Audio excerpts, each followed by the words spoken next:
Middle east में Israel को एक बहुत बड़ा सेटबैक हुआ है। इजराइल को बहुत बड़ा झटका लगा है। इजराइल की नींद हराम हो गई है। दरअसल मिडिल ईस्ट में जिस तेजी से घटनाक्रम बदल रहा है उससे इजराइल के लिए अब बहुत मुश्किल होने वाली है। क्या है पूरी खबर हम आपको बताएंगे। मेरे साथ लगातार जुड़े रहिएगा। मैं हूं खुर्रम शहजाद और आप देख रहे हैं न्यूज़ 18 का डिजिटल प्लेटफॉर्म। दरअसल मिडिल ईस्ट में जिस तेजी से घटनाक्रम हुआ और इजराइल ने वैसे तो हजारों फलस्तीनियों की जान ली, औरतों और बच्चों को भुखमरी पर मरने पर मजबूर कर दिया और जो कुछ जुल्म ज्यादती कर रहा था इजराइल, वो तो पूरी दुनिया के सामने है। पूरी दुनिया इस बात को अब कहने लगी थी कि इजराइल एक जालिम, जाबिर और अत्याचारी देश है। लेकिन जब इजराइल ने कतर पर हमला किया तो उसके बाद अब ये हुआ है कि मुस्लिम देश अपना नेटो तैयार करने लगे हैं। नेटो समझते हैं ना, अमेरिका और बहुत सारे देशों ने मिलकर, जिसमें तुर्की भी शामिल है, एक नेटो संगठन बनाया है जिसमें होता यह है कि अगर एक देश पर हमला किया गया तो सारे देशों पर हमला माना जाएगा। और यही हुआ है अब मिडिल ईस्ट में। एक तरफ दोहा में, कतर की जो राजधानी है, वहां पर 57 मुस्लिम देश इकट्ठे हुए थे और उन्होंने कहा था कि किसी का भी नंबर आ सकता है। खासतौर से ईरान के जो प्रेसिडेंट हैं मसूद पेज़ेश्कियान ने कहा था किसी का भी नंबर आ सकता है, इजराइल को सबक सिखाना ज़रूरी है। कतर ने, तुर्की ने, मिस्र ने, सऊदी अरब ने, सभी लोगों ने इजराइल की निंदा की थी, उसकी भर्त्सना की थी, उसकी मजम्मत की थी और इजराइल को कहा था कि इजराइल जो है वो जंग का फैलाव चाहता है, पूरे इलाके में अदम इस्तेहकाम चाहता है और शांति में यकीन नहीं रखता। अब मुस्लिम देशों को, अब जो अरब देश हैं, उनको अब कदम उठाना चाहिए। अब बड़ा कदम जो है वो उठ चुका है।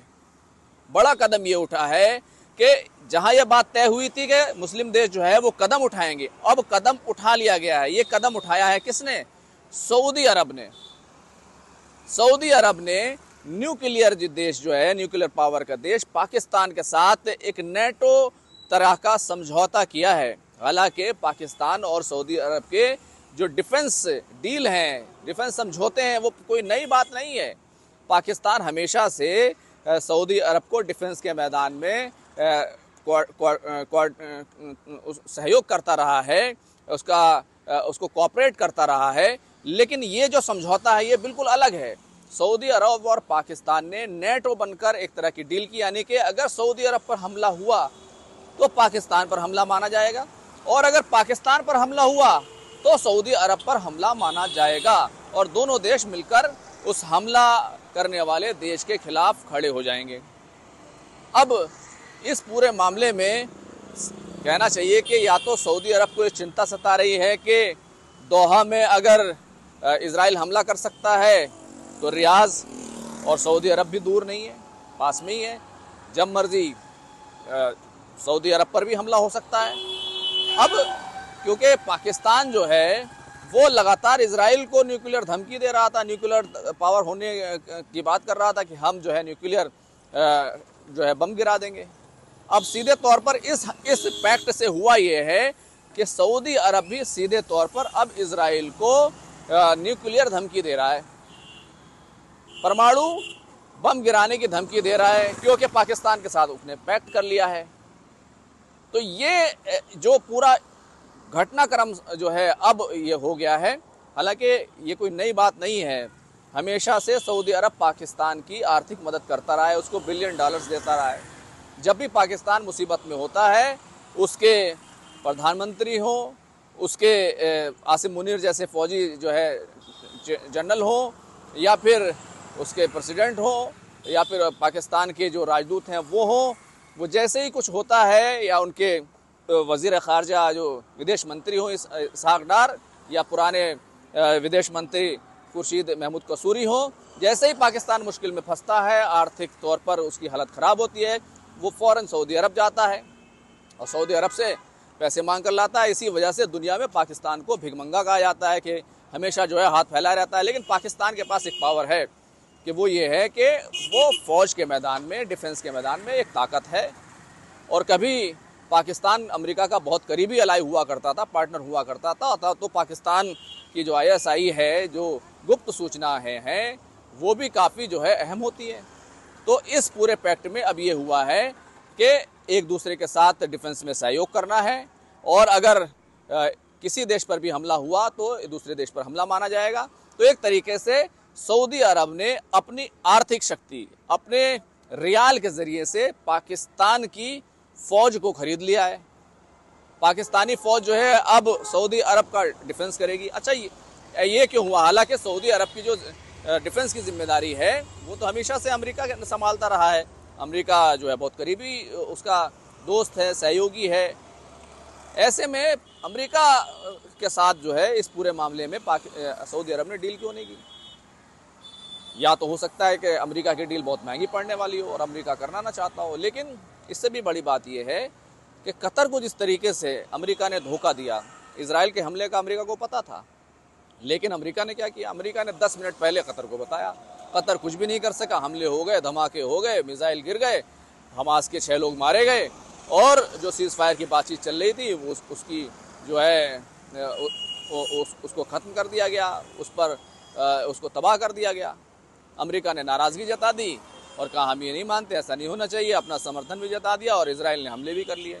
इजराइल ने कह दिया कि ये जो हमास के लोग थे ये 7 अक्टूबर 2023 के हमलों के लिए जिम्मेदार थे, इसलिए हमने इन पर हमला किया। हालांकि इनसे ही इजराइल ने पहले सीज फायर की डील की थी। फरवरी में जो है जो सीज फायर हुआ था वो इसी टीम के साथ बातचीत के साथ हुआ था। अब 57 मुस्लिम देश जो है जो परेशान थे, क्या करें, हाथ पैर मार रहे थे, तो सऊदी अरब ने अपने रियाल की पावर जो है दिखाई है। और पाकिस्तान क्योंकि एक फौजी ताकत मुल्क है, न्यूक्लियर पावर मुल्क है, पूरी दुनिया जानती है, तो पाकिस्तान आर्थिक तौर पर कमज़ोर है और सऊदी अरब जो है डिफेंस के मैदान में कमज़ोर है। तो दोनों ने एक दूसरे से हाथ मिला लिया। तो अब पाकिस्तान की फौज सऊदी अरब की हिफाजत करेगी, पाकिस्तान का बम सऊदी अरब का बम हो जाएगा। तो ऐसे हालात में आप लोग इस पूरे मसले पर कैसे देखते हैं? इसको समझने की कोशिश कीजिए। अच्छा, अब इसका प्रभाव, इसका जो असर है वो हिंदुस्तान पर क्या पड़ेगा? क्योंकि पाकिस्तान जो है वो हिंदुस्तान का दुश्मन मुल्क है। सऊदी अरब का रियाल अगर पाकिस्तान को मिलता रहेगा तो पाकिस्तान खुराफात करता रहेगा। कश्मीर और हमारे जो मुल्क की सरहदें हैं वहाँ पर ISI के एजेंट और जो मिलिटेंट्स हैं, टेररिस्ट हैं, उनको भेजता रहेगा। तो ये एक चिंताजनक बात है। और इसी वजह से कांग्रेस पार्टी के जो कम्युनिकेशन हेड हैं जयराम रमेश, उन्होंने चिंता व्यक्त की है। लेकिन अभी तक इस पूरे मामले पर भारत सरकार का कोई बयान नहीं आया है। लेकिन एक बात आपको समझनी चाहिए, सऊदी अरब ने कभी भी मिलिटेंसी के मामले में, कश्मीर के मामले में खुलकर, मिलिटेंसी के मामले खास तौर से कभी भी पाकिस्तान का साथ नहीं दिया है। और सऊदी अरब भारत का भी बहुत करीबी सहयोगी है, बहुत करीबी दोस्त है। और प्रधानमंत्री नरेंद्र मोदी को उन्होंने वहाँ का सबसे बड़ा जो अवार्ड है वो दिया है, दुबई ने दिया, तमाम मुस्लिम देशों ने दिया है। तो इस पूरे मामले में भारत की जाहिर सी बात है थोड़ी चिंता तो है, लेकिन सऊदी अरब अपना पैसा, अपना रियाल जो है वो भारत के खिलाफ इस्तेमाल नहीं होने देगा। इस बात को लेकर भारत ज़रूर कूटनीतिक कदम उठाएगा। लेकिन इस पूरे मसले पर आप क्या सोचते हैं? क्या सऊदी अरब ने सही किया कि पाकिस्तान के साथ एक नेटो बनाने की कोशिश की? और इस नेटो में क्या दूसरे मुस्लिम देशों को भी शामिल हो जाना चाहिए? भाई कतर जो है, कतर भी पाकिस्तान के साथ पैक्ट कर सकता है और दूसरे देशों के साथ पैक्ट कर सकता है, ईरान के साथ कर सकता है, ईरान भी इस पैक्ट में आ सकता है। तो क्या मुस्लिम देश अब ये सोच रहे हैं कि जैसे अमेरिका ने एक नेटो बनाया है, हम भी अपना नेटो तैयार कर लें और मिलकर लड़ें? हमारे खिलाफ जो है इजराइल जो मनमानी करता है, कोई किसी की बात नहीं मानता, तो उससे जो हमें खतरा है वो हम नेटो बनाकर ही उससे बच सकते हैं। शायद ये बात उनकी समझ में आ रही है। लेकिन आप लोगों की क्या राय है? क्या इस्लामिक मुल्कों को जो इजराइल के हमेशा निशाने पर रहते हैं, और जाहिर सी बात है जो एक इत्तेहाद होता है, यूनिटी होती है, उसके अंदर एक ताकत होती है, और ये ताकत जो है अब यहाँ से क्या मिलना शुरू हो गई है। सऊदी अरब और पाकिस्तान के नाटो टाइप की जो डील है, नेटो टाइप की जो डील है, क्या उसमें दूसरे मुस्लिम देशों को शामिल होना चाहिए और क्या इन देशों को उन सबको शामिल होने के लिए कोई प्रयास, कोई कोशिश करनी चाहिए? इस पूरे मामले पर आप लोग अपनी राय जो है कमेंट बॉक्स में रखिए, ताकि हम जो है समझ सके कि वाकई इजराइल को लेकर मुस्लिम देशों की रणनीति से आप कितने मुत्तफिक हैं, कितने सहमत हैं, और यह रणनीति जो है जो सऊदी अरब पाकिस्तान ने शुरू की है, ये कितनी कारगर होगी। खुर्रम शहजाद, न्यूज़ 18, दिल्ली।